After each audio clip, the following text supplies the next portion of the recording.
Si ustedes recuerdan, la semana pasada veíamos este texto en el mensaje de Proverbios 30, 5 y 6. Si ustedes recuerdan que dice, toda palabra, si quieren leerlo conmigo en voz alta, toda palabra de Dios es limpia, Él es escudo a los que en Él esperan, no añadas a sus palabras para que no te reprenda y seas hallado mentiroso.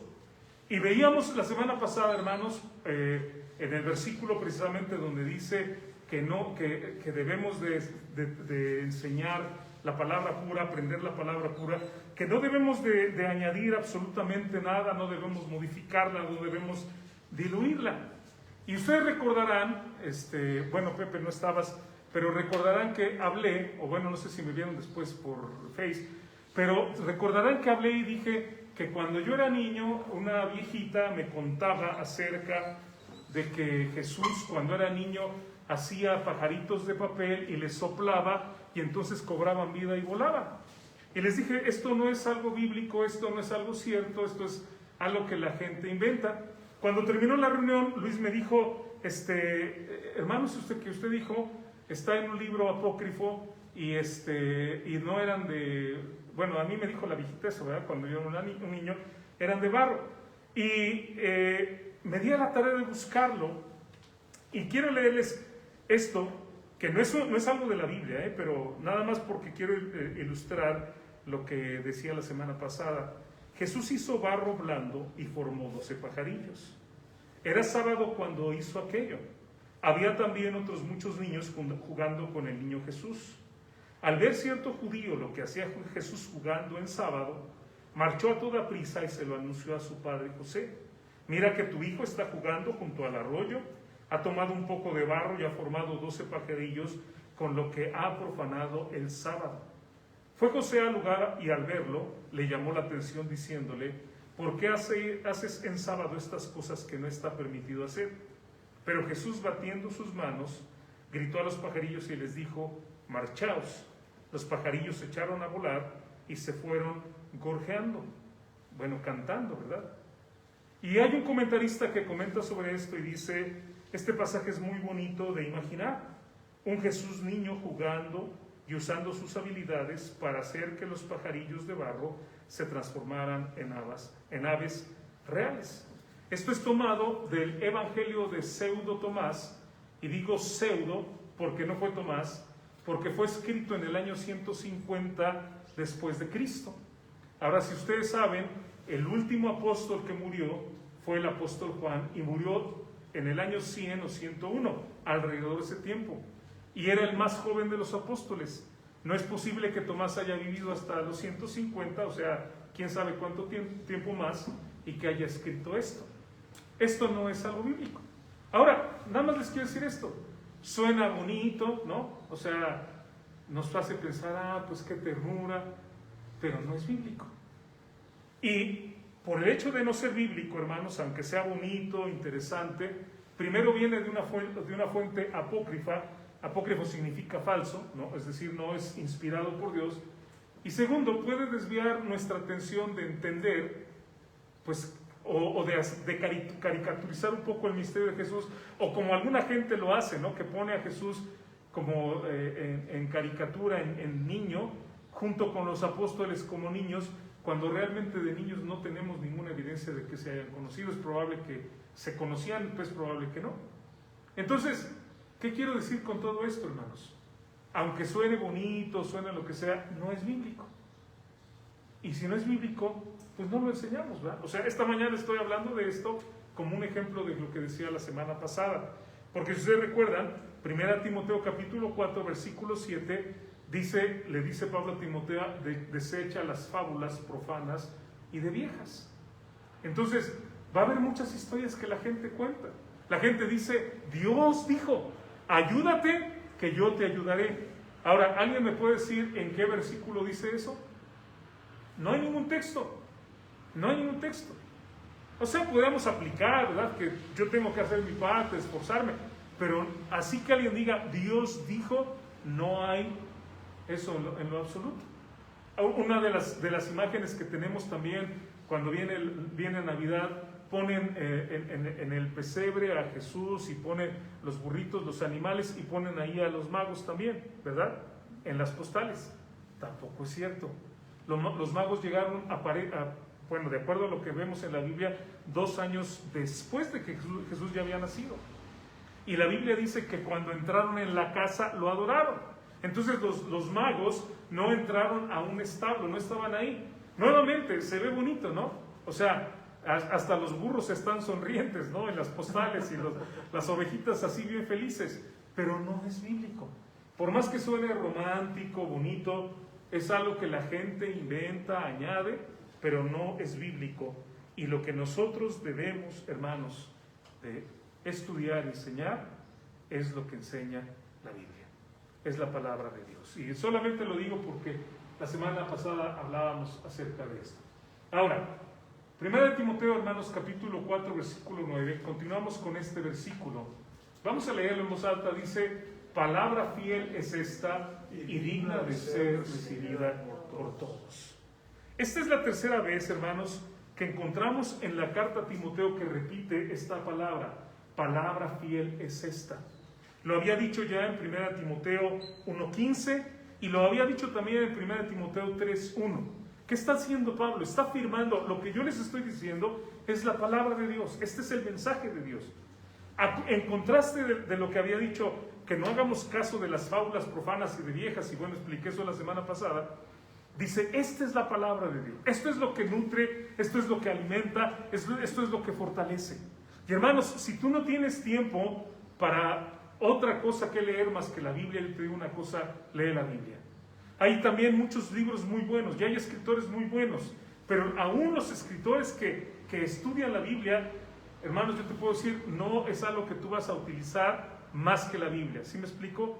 No vas a decir, bueno, yo voy a leer a no sé a quién les guste, Josh McDowell o no sé quién más podamos recomendar, ¿no? MacArthur o Piper o ¿cómo? Carlos Cuauhtémoc Sánchez. O Carlos Cuauhtémoc Sánchez o cualquier otro escritor, y que dices, es que hace reflexiones de la vida. Sí, pero esto que tenemos aquí, hermanos, es la palabra de Dios, y todo lo demás es de hombre. Aunque digan cosas inspiradoras, bonitas, esta es palabra de Dios. Ahora, ¿qué es lo que dice Pablo que es digno de recibir, que es digno de entender, que es digno de enseñar? Lo que estudiábamos y seguimos viendo. En resumen, ¿qué es lo que hemos visto? Primero, que lo espiritual, hermanos, es superior a lo material. ¿Se acuerdan que decía, el ejercicio corporal para poco es provechoso, pero la piedad para todo aprovecha? Pues tiene promesa para esta vida y la vida futura, la vida eterna. Sí, ¿verdad? O sea, qué bueno que hagamos ejercicio, hermanos. La Biblia no está en contra de ello, pero que no sea todo lo que ocupa tu tiempo y te olvidas de leer la Biblia, te olvidas de orar porque estás casado con el gimnasio, ¿no? Que también es algo que hoy en día está muy de moda. El ejercicio corporal aprovecha, sí. Somos templo del Espíritu Santo, pero lo espiritual, hermanos, va por encima de todo eso. ¿De qué te sirve un cuerpo perfecto que se va a condenar en el infierno? ¿De qué te sirve un cuerpo perfecto que un día va a agarrar un vicio y se va a destruir por medio de las drogas? Entonces, lo espiritual es superior a lo carnal. Lo eterno es mejor que lo temporal. Nuestro cuerpo va a durar, no sé, hermanos, si vivo lo que mi abuela, 104 años, que yo creo que Cristo viene antes, no siempre ando diciendo eso. Pero 104 años comparado con una eternidad no es nada. Entonces, lo eterno, las cosas eternas, el compartir la palabra, el llevar a la gente a conocer de Cristo, el invitar a la gente a seguir a Cristo, es más que lo temporal. Queremos dejarle a nuestros hijos una herencia, principios bíblicos, dejémosle eso. No digo que no le deje otras cosas, pero es lo más importante. ¿Y cuál es la otra cosa que es digna de ser recibida? Que la palabra de Dios, hermanos, es mejor que todos los escritos de los seres humanos, que todo lo demás.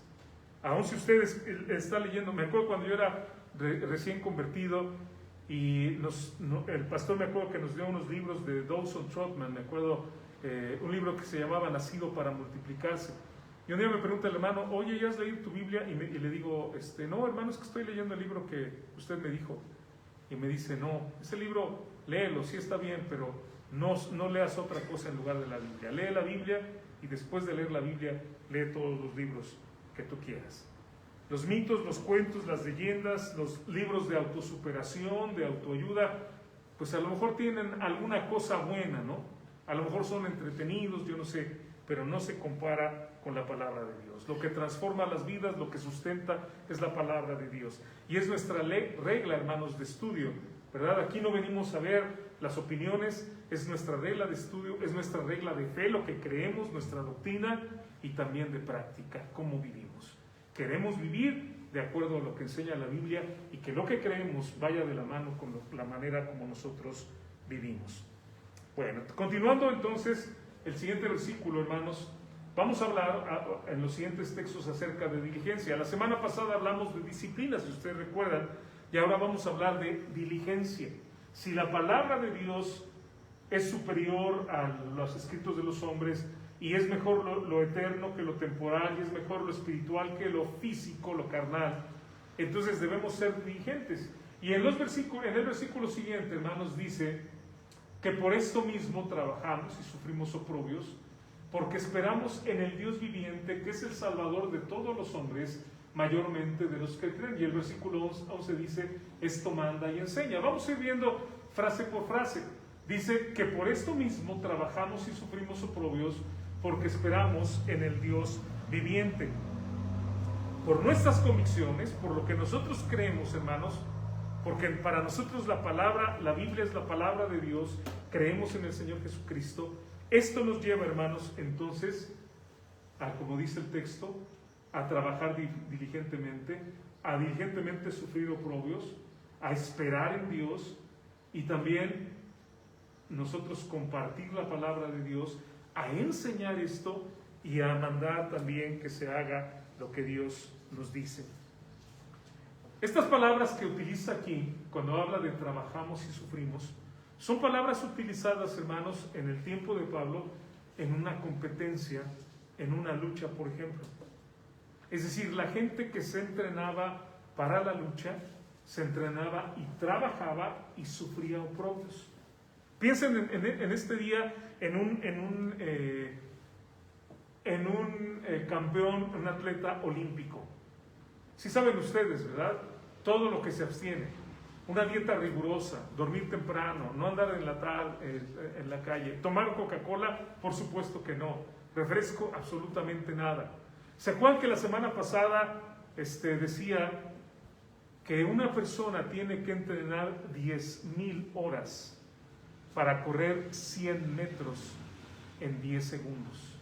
Esa es la proporción. Ahora imagínense todo lo que tiene que hacer el atleta para poder llegar a la meta. Y es lo que nos está diciendo. ¿Saben qué, hermanos? Nosotros, como soldados de Jesucristo, como soldados de Dios, como atletas de Dios, tenemos que estar dispuestos a trabajar, a sufrir, a seguir adelante. ¿A qué se refiere esto?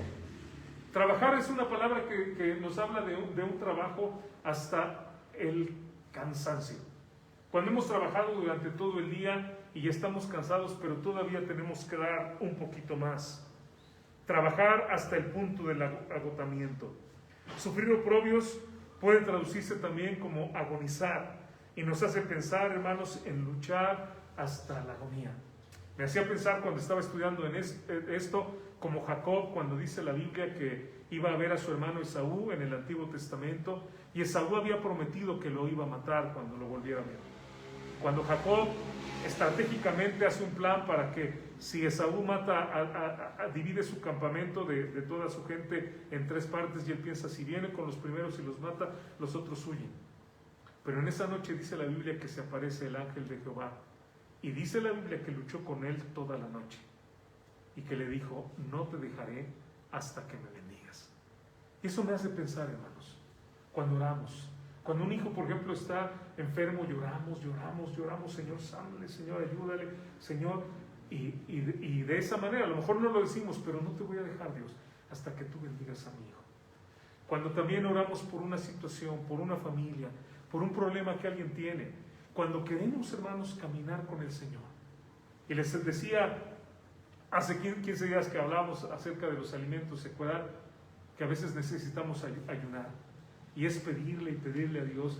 Y es esta idea, hermanos, de agonía, de seguir hasta ver que Dios responde lo que nosotros estamos pidiendo.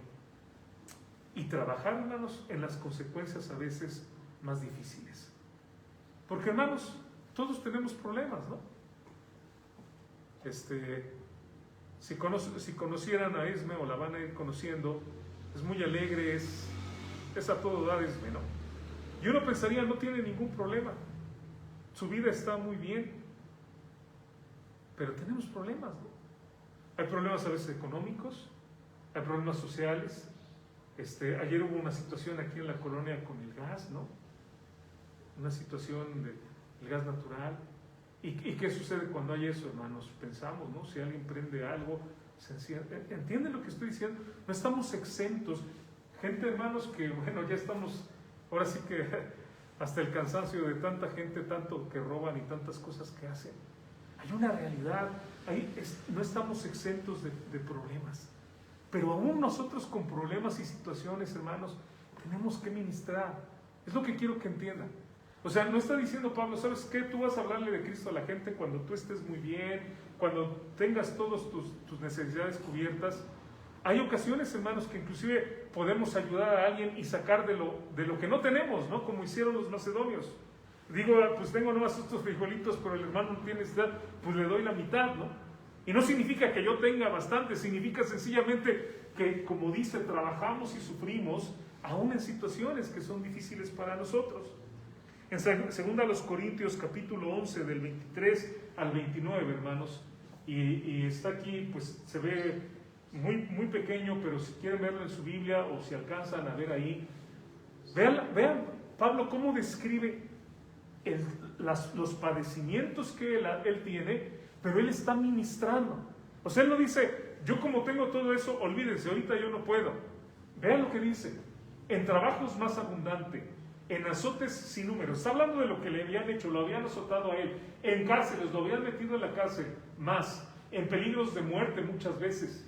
De los judíos, 5 veces he recibido 40 azotes menos 1. O sea, ¿se imagina lo que es eso? 40 azotes menos 1. 3 veces he sido azotado con varas, 1 vez apedreado, 3 veces he padecido naufragio.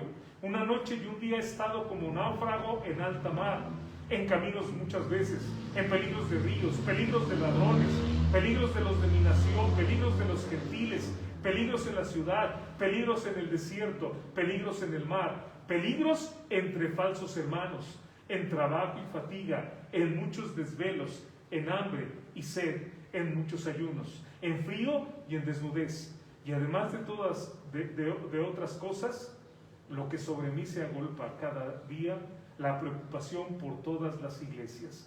¿Quién enferma y yo no enfermo? ¿A quién se le hace tropezar y yo no me indigno?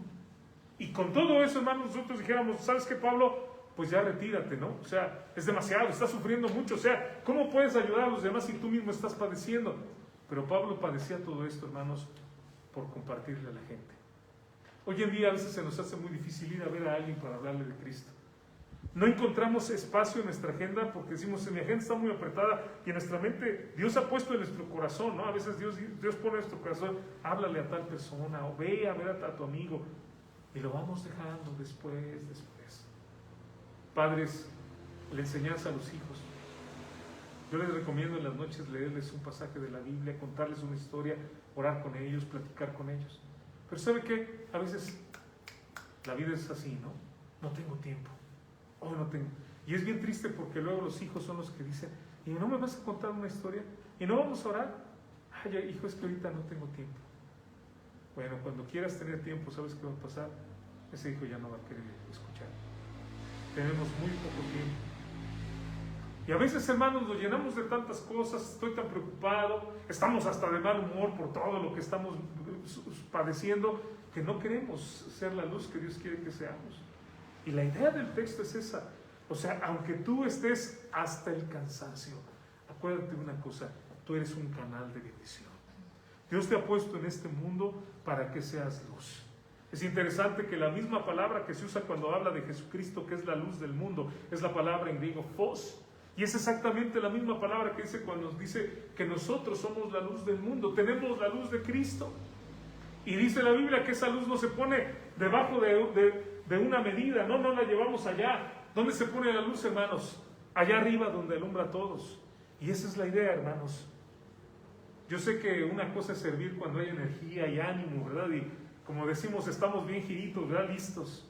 Pero aun cuando no hay eso, hermanos, debemos de estar dispuestos a seguir compartiendo la palabra, guiando a la gente, enseñando y, por supuesto, viviendo para nuestro Señor Jesucristo. Un versículo no lo puse en la presentación, pero es Gálatas 6:9, que dice así, y a lo mejor hasta para aprenderlo de memoria: no nos cansemos de hacer el bien, porque a su tiempo segaremos si no desmayamos. Es así como dice. No nos cansemos de hacer el bien. Ay, es que no entiende, ¿no? Es que no hace caso. No, ya no le voy a decir nada. ¿Sabe que cuando la gente le diga, ya no me digas de tu Biblia? Está bien, no te voy a decir, pero le voy a decir a Dios de ti, ¿no? Le voy a hablar a Dios de ti para que Dios toque tu corazón, y Dios lo va a hacer. No nos cansemos de hacer el bien, dice la Biblia, porque a su tiempo segaremos. Pero la última parte me llama la atención, porque dice si no desmayamos. ¿Qué significa? Que a lo mejor a veces desmayamos cuando ya estamos a punto de alcanzarlo. ¿Me explico? Hemos trabajado tanto, hemos luchado tanto por algo y ya estamos para agarrarlo, pero en ese momento, no, esto nunca va a pasar, y lo dejamos. ¿Qué estamos dispuestos, hermanos, a sacrificar por seguir a Cristo? Tiempo, esfuerzo, actividades. Yo les aseguro que ahorita ustedes podrían estar en cualquier otro lugar haciendo cualquier otra cosa, ¿sí o no? Pero han decidido estar aquí escuchando la palabra de Dios. ¿Qué estamos dispuestos? Ahora, les voy a decir a gente que no está dispuesta a sacrificar nada por seguir a Cristo ni por hacer su voluntad. Pero también quiero decirles, hermanos, en este pasaje que les estaba compartiendo, el versículo anterior, Gálatas 6:8, dice: porque el que siembra para su carne, de la carne segará corrupción, pero el que siembra para el Espíritu, del Espíritu segará vida eterna. Y yo quiero decirle algo: hay mínimamente 3 leyes de la siembra y la cosecha. La primera es que siempre que sembramos va a haber una cosecha. Lo que tú hagas va a tener siempre un resultado. La segunda es que yo siembro poquito y cosecho mucho más. ¿Han visto cuando se avienta en el campo la semilla? Es bien poquita, pero después salen aquellas mazorcas con muchísimo grano. Y eso pasa. Tomamos una decisión equivocada y después nos viene un mundo de consecuencias. La tercera es que no puedo esperar yo cosechar algo diferente a lo que sembré. Sería completamente absurdo, ¿no? Que yo agarrara, siembro maíz y luego voy y veo que hay frijol y me empiezo, o veo que hay maíz y empiezo a jalarme los cabellos diciendo, ¿por qué no hay frijol? Pues porque no sembraste frijol. Siembro, no sé, calabazas, ¿verdad? Y voy y digo, ¿por qué no hay aquí mangos? Pues no hay mangos porque no sembraste eso. Entonces, hermanos, lo que nosotros hagamos va a traer consecuencias a nuestra vida, pero también quiero que piensen esto: esas consecuencias afectan a la gente cercana a nosotros. Y a veces la gente inocente es la que sufre más, ¿no? Un hijo que se porta mal, Dani, ¿sabes qué? Le causa un dolor terrible a su mamá y a su papá. ¿Sabes que tú eres quien le puedes dar a tus papás el gozo más grande? Se ponen ellos bien contentos cuando haces las cosas bien, cuando vas bien, pero también tienes el poder de hacerles sufrir como nada. No hay nada en el mundo que a un padre le haga sufrir más que los hijos. Cuando están enfermos, pero peor, cuando están enfermos, pues no podemos hacer otra, ¿verdad? Pero cuando se porta mal o crece mal ese hijo, qué dolor acarrea, ¿no? Lo que nosotros sembramos, hermanos, eso nosotros vamos a cegar. Entonces, que nuestras convicciones sean firmes, que nosotros vivamos para Cristo, que nosotros, hermanos, a pesar de las dificultades, sigamos adelante. No nos cansemos de hacer el bien. El versículo 10, hermanos, siguiendo en lo que dice nuestro texto,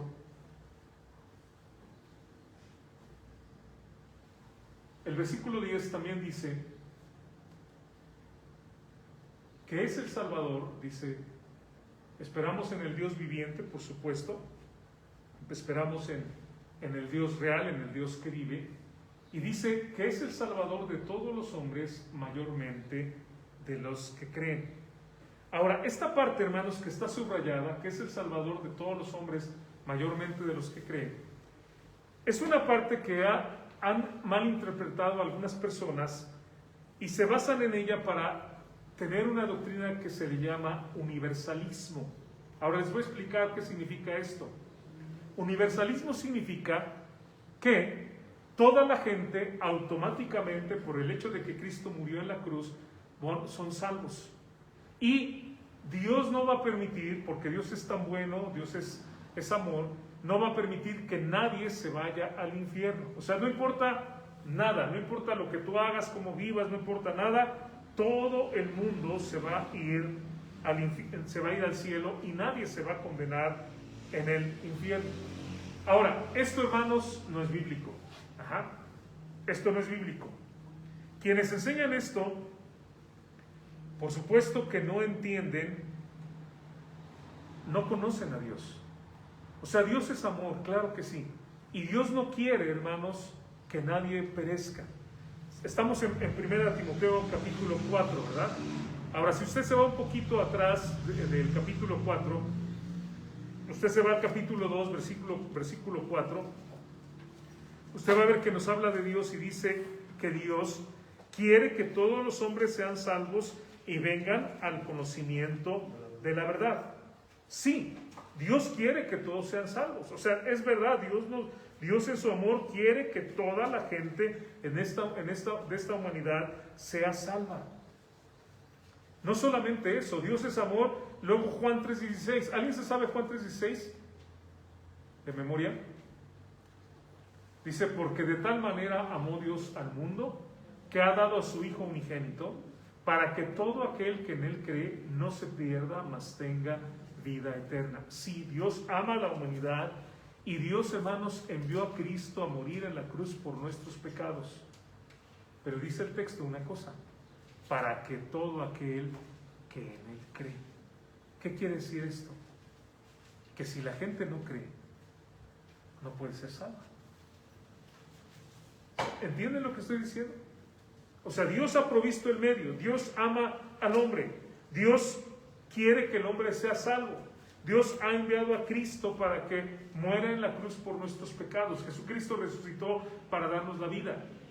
Pero si yo, hermanos, no me arrepiento de mis pecados y creo en Jesucristo, no puedo ser salvo. No sé, imagínate, Brenda, que te regalara algo. Yo te lo quiero regalar, pero tú no lo aceptas. Pasa, ¿no? O sea, a veces hay gente que nos quiere dar algo. Piensa, por ejemplo, dinero, ¿no?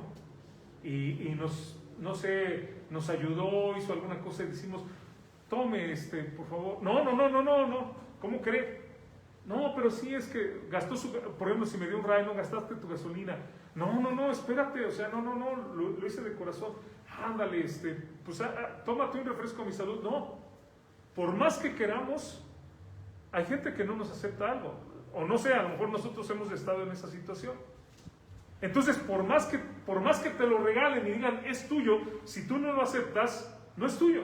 ¿Se entiende?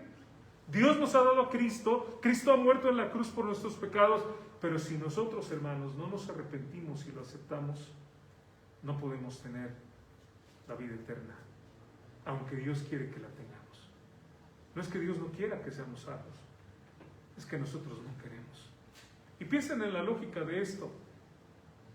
Si una persona no quiere nada con Dios, no quiere absolutamente nada con Dios, ¿ustedes creen que Dios lo va a obligar a estar una eternidad con Él cuando no quiere?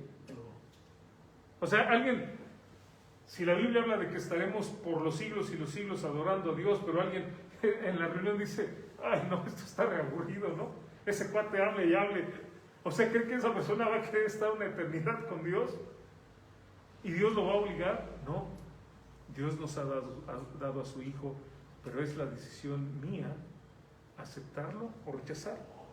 Así que vamos a explicar varias cosas al ver esta porción, que es el Salvador de todos los hombres, mayormente de los que creen. La primera, hermanos, es que Dios es el Salvador de todo tipo de hombre. Ajá. Dios es el Salvador de todos los tipos de hombres. Es decir, aunque no toda la humanidad va a ser salva, Dios quiere eso. Sí va a haber salvos de toda la gente, de todo tipo de personas, de todo tipo de razas, de todo tipo de colores de piel, negros, blancos. Va a haber de todo tipo de idiosincrasias, de idiomas, de culturas, de edades, de circunstancias sociales, circunstancias económicas, circunstancias políticas, de gente de hoy, de gente del pasado, de gente del futuro, niños y grandes, de todo tipo de gente. Va a haber gente que sea salva, de toda la humanidad. Ajá. No hay una limitante en cuanto a decir, es que la única forma de ser salvos es que todos tengan los ojos azules, ¿no? ¿Me explico? No, pues entonces ya estaríamos perdidos, ¿no? No hay una limitante, todos los seres humanos. Dice el libro de Romanos 10:9, así lo dice, que si confesares con tu boca que Jesús es el Señor y creyeres en tu corazón que Dios le levantó de los muertos, serás salvo. Y aquí están las dos cosas que nos dice el texto: confesares y creyeres. Y confesar el señorío de Cristo, decir que Él es el Señor, es estar de acuerdo con Jesucristo. ¿Me explico?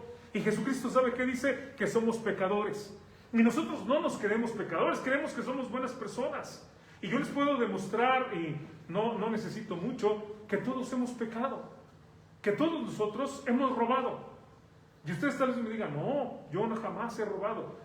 ¿Te has llevado un clip del trabajo? Ay, hermano, pero un clip, ¿eso qué?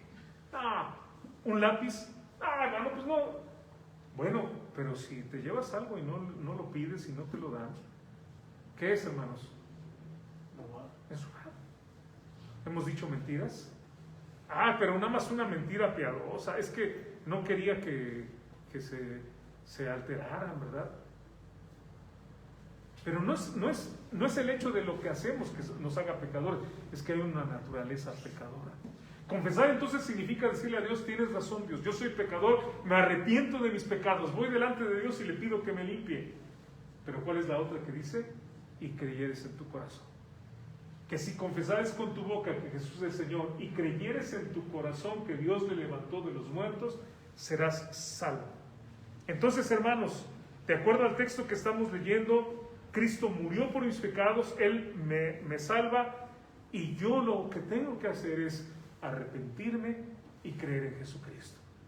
No soy salvo por mi herencia genética, no soy salvo por la alta alcurnia de la que vengo, ¿no? Es que yo vengo de los Garza, de Monterrey. No, eso no tiene que ver. No soy salvo por ninguna otra cosa, sino por el hecho de creer en Jesucristo, de arrepentirme de mis pecados, de creer en Jesús.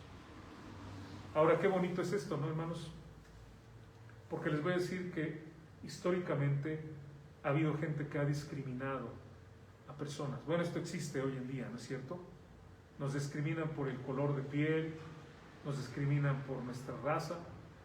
Pero saben que, por ejemplo, cuando los españoles llegaron a México, decían que los indios pata rajada no tenían alma.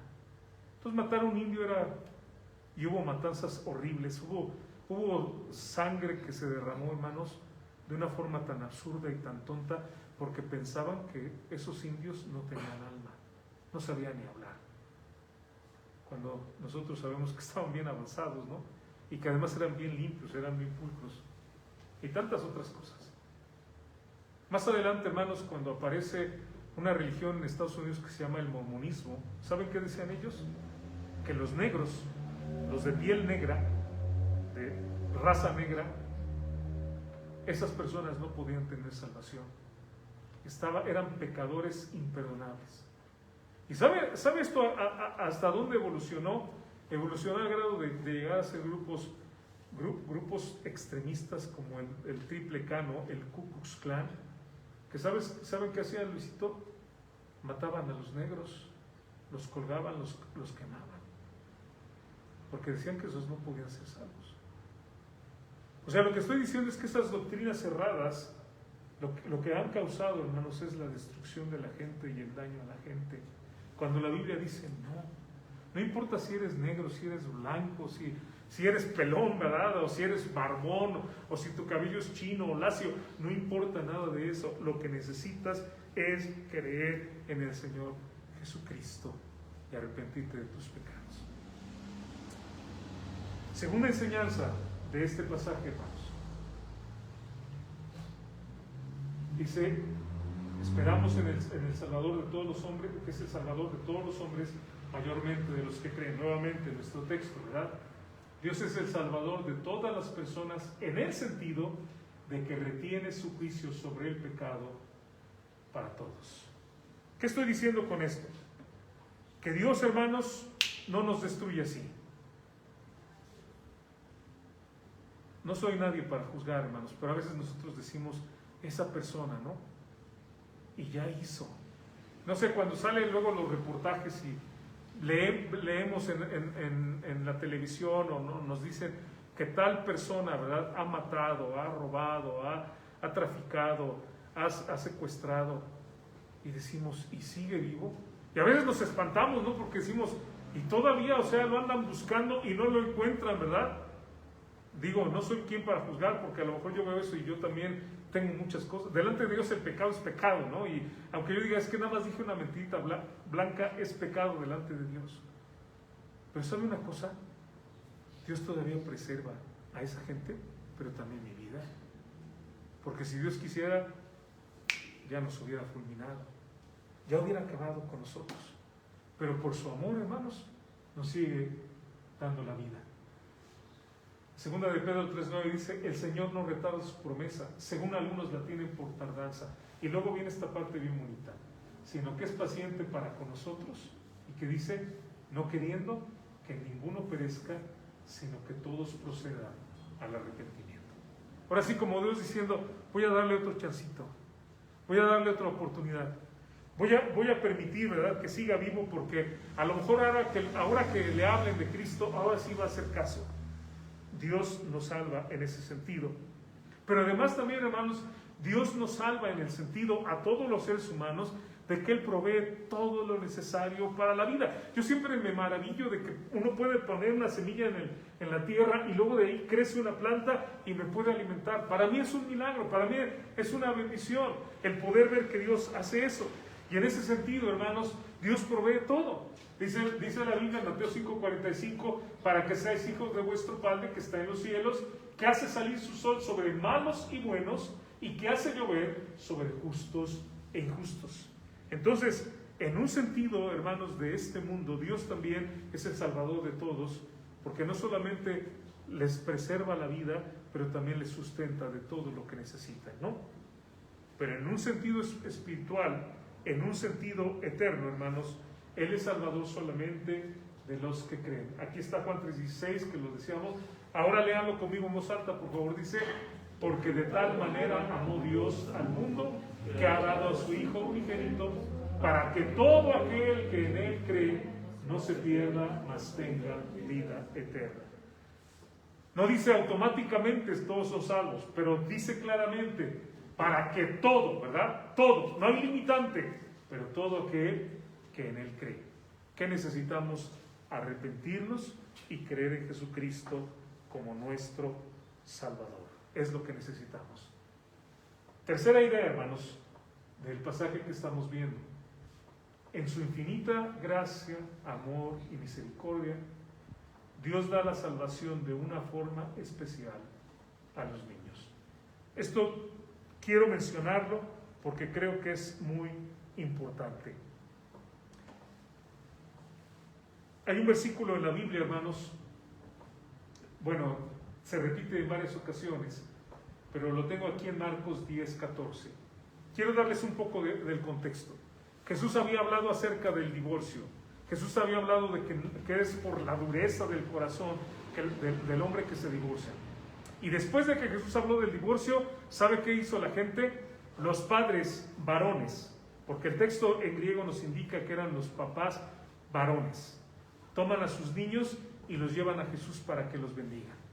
Cuando los apóstoles ven esto, y esto sí está en la Biblia, esto no es un cuento, Los apóstoles empiezan a retirar a la gente, tal vez como diciendo, no lo molesten, o sea, ¿por qué traen a los niños? O sea, ya me imagino los niños ahí jugando y ya saben cómo son los niños, ¿no? Y están diciendo, o sea, todo lo que hace el maestro y todavía ustedes traen a sus niños. Y cuando ellos, los apóstoles, hacen eso, dice la Biblia que Jesús se indignó, y la palabra griega que utiliza habla de que se molestó mucho. Se molestó tanto como cuando sacó a la gente del templo con cuerdas. Así de enojado estaba. Y les dijo estas palabras. Esto es exactamente lo que sucedió en esa ocasión.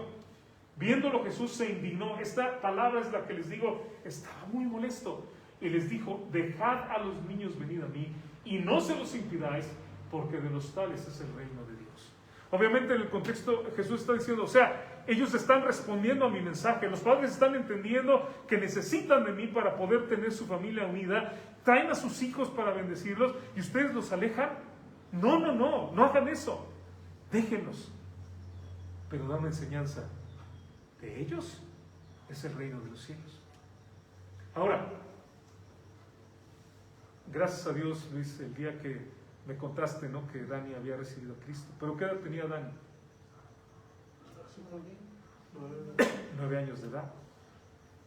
Si yo le pregunto, le hablamos de Cristo a los chiquitos, ¿no? Pero le pregunto a un niño de 3, de 4, de 5, oye, ¿crees en Cristo? Jesucristo me va a decir que sí. ¿Te has arrepentido de tus pecados? A lo mejor me dice que sí. Pero ¿comprenderá exactamente lo que ha hecho? Probablemente no, ¿verdad? O sea, no puedo esperar yo una respuesta clara de un chiquito, porque ¿qué dice la Biblia? Yo necesito arrepentirme de mis pecados y creer en Cristo. Lo he estado diciendo en el mensaje de diferentes maneras para poder tener la salvación.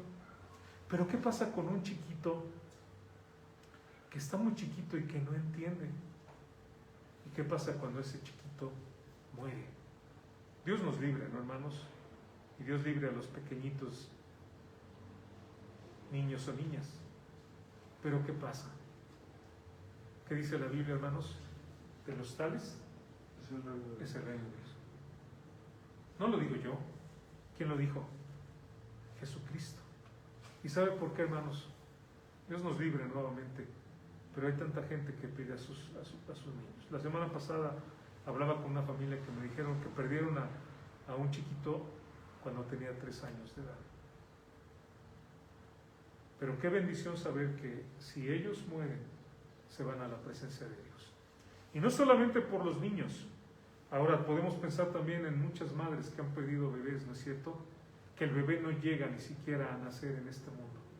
¿Cómo le voy a hablar yo de Cristo a un bebé que no nació? ¿Cómo puedo llegar y decirle arrepiéntete de tus pecados? ¿Me puede entender el mensaje? Pero hay una garantía que el Señor nos da, y yo creo que esto es algo muy válido, especialmente para la gente que pasa por esto. Tanto para los niños, pero también yo pienso en los padres, ¿no es cierto? Porque imagínense el dolor de un padre. Yo no quiero saberlo, que Dios nos guarde, pero dicen esto, ¿no?, que no hay un dolor más horrible que un padre pierda a un hijo. De los tales, dice la Biblia, es el reino de los cielos. Es una realidad que el Señor Jesucristo nos dice. De estos chiquitos es el reino de los cielos. La cuarta idea, hermanos, cuando dice el texto mayormente de los que creen, es que la palabra mayormente especifica quiénes son salvos. La palabra que se utiliza ahí, hermanos, es la palabra griega malista. Y la palabra malista, que es mayormente, puede traducirse como especialmente, más que nada, con la mayor certeza, seguramente, sobre todo, precisamente. Ahora, cuando usted dice, bueno, ¿y por qué nuestra Biblia dice así? Porque cuando la Biblia se traduce, tenemos que entender que la Biblia fue traducida del hebreo y del griego. Cuando uno traduce de un idioma a otro, uno puede tener muchas traducciones, ¿no es cierto? Yo les voy vamos a hacer un ejercicio. Si yo digo ahorita WhatsApp, a ver, tradúzcamelo. WhatsApp. ¿Qué pasa? ¿Alguien más? ¿No? Nadie de ustedes piensa, ¿está hablando de una aplicación del teléfono? También es WhatsApp, ¿no? WhatsApp también, que puede ser que arriba. Si yo lo traduzco literalmente, que arriba. Y es una traducción literal. Si yo digo, ¿qué onda? Pues también, ¿no? Porque es una forma coloquial como es WhatsApp. Entonces, cuando se traduce de un idioma a otro, hermanos, tenemos diferentes formas. Y el traductor en esta ocasión tradujo mayormente, lo cual es correcto, pero pudo haber puesto también precisamente. Si hubiera puesto entonces precisamente, tal vez diría el Dios viviente, que es el Salvador de todos los hombres, precisamente de los que creen. O sea, de todos los hombres, pero especificando, es el Salvador de los que creen. O Dios viviente, que es el Salvador de todos los hombres, para ser precisos, de los que creen. Y entonces ya no tenemos lugar para el universalismo, que decir, es que Él salva a todos, ¿no? No, Él salva, si Él quiere salvar a todos los hombres, pero de esos todos, de todos los hombres, son salvos los que creen. De hecho, un escritor llamado Skid, que también es una fuente del conocimiento del griego, dice que se puede traducir Dios viviente, que es el Salvador de los hombres, para ser precisos, exactamente lo que tengo ahí, de los que creen. En este caso, hermanos, Dios no está diciendo el pasaje que todos los hombres son salvos. Él quiere salvarlos a todos, de todas las edades, de todas las naciones, de todos los lugares, de todos los tiempos. Pero solamente aquellos que creen en Jesús y se arrepienten son los que tienen la salvación. Eso es lo que está enseñando el pasaje. Él es el Salvador de toda la humanidad, en el sentido de que Cristo Jesús murió por toda la humanidad. Sí, potencialmente, hermanos, Él es el Salvador de todos, pero prácticamente depende de aquellos que se arrepienten y creen. Cuando una persona está enferma, o cuando una persona tiene sed, y le dan a la persona enferma, imagínense que estoy enfermo de la garganta y me dan el medicamento, ponte 2 inyecciones de estas y quedas como nuevo. Pero yo llego a mi casa y agarro las inyecciones y las pongo en el botiquín. ¿Me van a servir de algo, hermanos? No. ¿Qué necesito? Que entre a mi organismo para que pueda sanarme. Si yo tengo sed, Pepe, y agarro un vaso de agua y tengo muchísima sed, esa sed rabiosa, ¿no? Cuando se te pega hasta como la garganta, ¿no? La lengua se te pega. Y me dan agua, ¿verdad? Y yo agarro el agua y me la vacío en la cabeza, me la echo en el cuerpo. ¿Me quita la sed? No. Me refresca, pero ¿qué tengo que hacer? Tengo que tomármela. Dice la Biblia que Jesús está a la puerta, está llamando. ¿Qué tengo que hacer? Abrir mi corazón, y si yo no lo abro, Él no va a entrar. Él no le va a dar una patada como ladrón, ¿verdad? A mi corazón. Él necesita que yo lo invite a mi vida. Y eso es lo que nos está diciendo este texto. La gente que es salva, la gente que quiera tener la salvación es porque se arrepiente sinceramente y cree en Jesucristo. Juan 1:12 dice así: mas a todos los que le recibieron, ¿no? Ahora utiliza la palabra recibir, aceptar. A los que creen en su nombre les dio potestad, una autoridad legal. Esta palabra potestad significa, les dio la autoridad legal de ser hechos hijos de Dios. Entonces la gente que en este mundo nace y no cree en Jesucristo es creación de Dios. Pero hijo de Dios, espiritualmente hablando, es la persona que se arrepiente y cree en el Señor Jesucristo.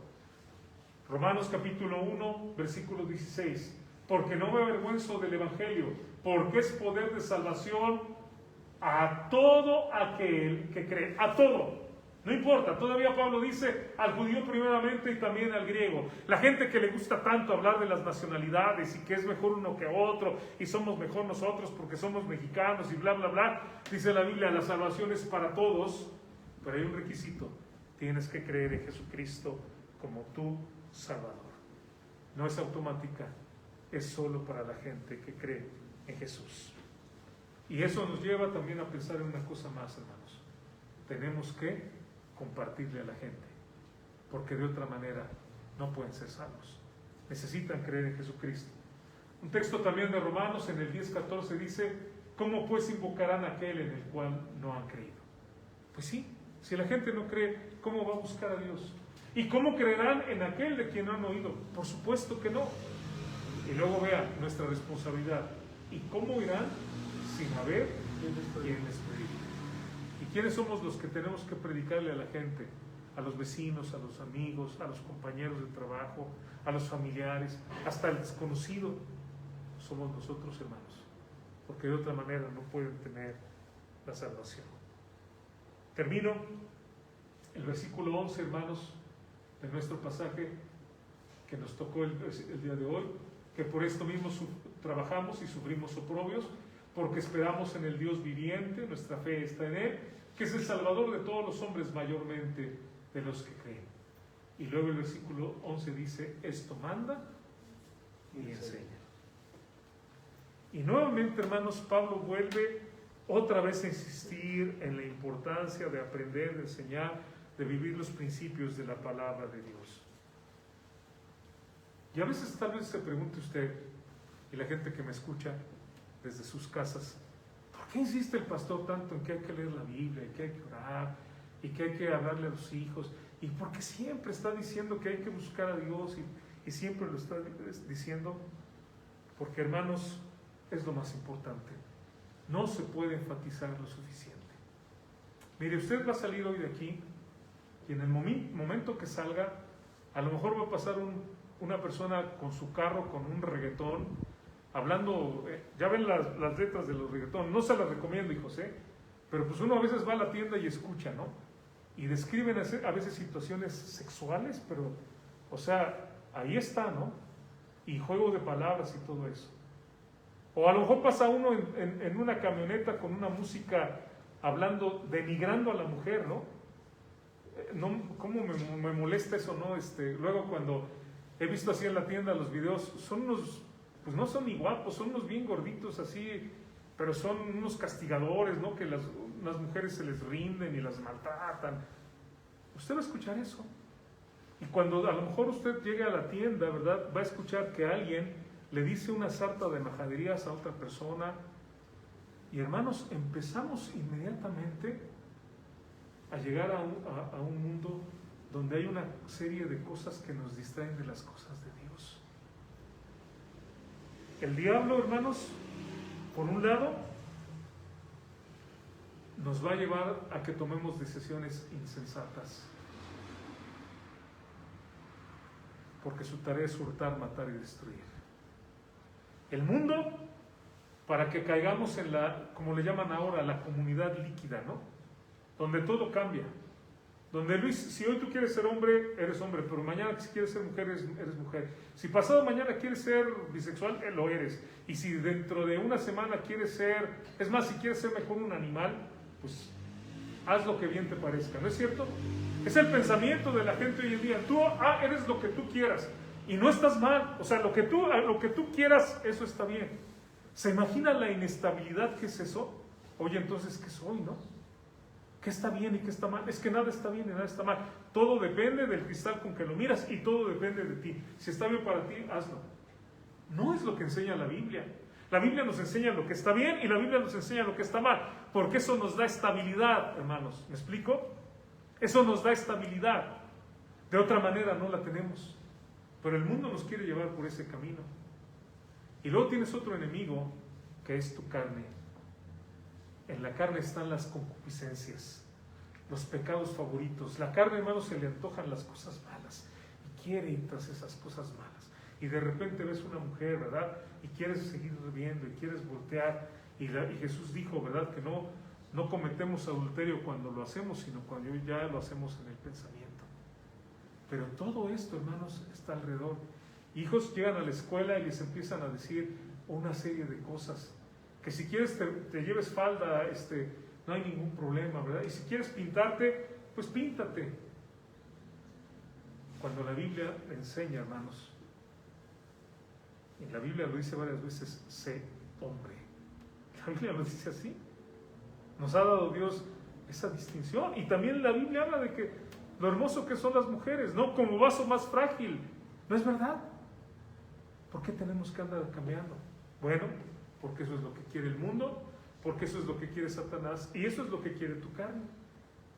A diferencia de todo eso, la Biblia nos da principios para vivir en paz, para tener armonía, para tener bendición. y para hacer bendición a otra gente. ¿Qué queremos? Por eso dice, esto manda y enseña. No es suficiente que lo digamos una vez, hermanos. Tenemos que repetirlo, tenemos que enseñarlo, tenemos que insistir, hasta que eso se convierta en convicciones que las vamos a guardar. ¿Saben qué, hijos? Luis y Dani, ustedes no solamente son obedientes a sus papás porque sus papás merecen ese respeto, sino porque ustedes también, al creer en Dios, son hijos de Dios. Y Dios es la autoridad más grande. No solamente porque ellos lo digan, no solamente porque ellos son sus padres, sino porque la autoridad que ha creado todas las cosas, que es Dios, Él lo manda. ¿Y saben qué? Él merece nuestro respeto y Él merece que nosotros hagamos caso. Y cuando hacemos eso, nuestra vida va a ir segura y vamos a ver las bendiciones de Dios. Así que esto manda y enseña. Vamos a caminar en el camino de Dios, hermanos. Vamos a andar en los pasos de nuestro Señor Jesucristo y vamos a vivir, aunque tengamos que trabajar y sufrir y pasar momentos difíciles, vamos a vivir para Dios y vamos a compartirle a la gente de nuestro Señor Jesucristo.